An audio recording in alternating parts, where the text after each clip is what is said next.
Shalom brothers and sisters, by the way, I'm the Preacher. Welcome back sa ating video ngayong umaga. So, alam niyo ba kung bakit maraming nagko-convert sa Islam? Ito ay nagko-convert sila kahit wala silang alam. They don't know the history about Muhammad. They don't know the real Muhammad, who he is.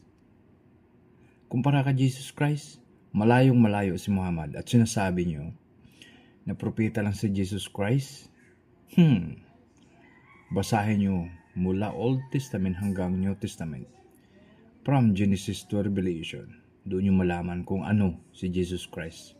Yung ala nyo, that is the pagan God na inimbento lang ni Muhammad. At sinasabi nyo, si Jibril ang nagsabi sa kanya sa kuweba. Hindi yun si Jibril, yun ay si Satanas. Dahil ang Gabriel o Jibril na sinasabi nyo ay sinabi na si Jesucristo ay ipinanganak upang maging tao at tagapagligtas ng sanlibutan. So, si ala nyo ay isang paganism mula sa 360 idols sa Maka. At ngayon, wala kayong kaligtasan dahil ayon sa Surat Maryam chapter 19 verse 68 to 71, lahat kayo ay pupunta sa impyerno. Only the Lord Jesus Christ is the way, the truth, and the life. No man comes unto the Father but by Him.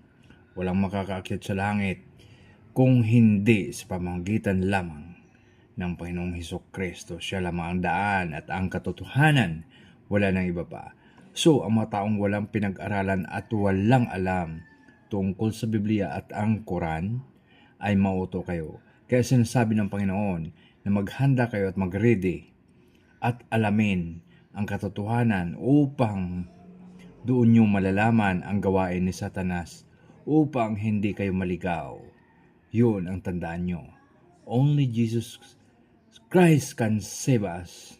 No any other than God na sinasabi nila ang kanilang God ay malit na God.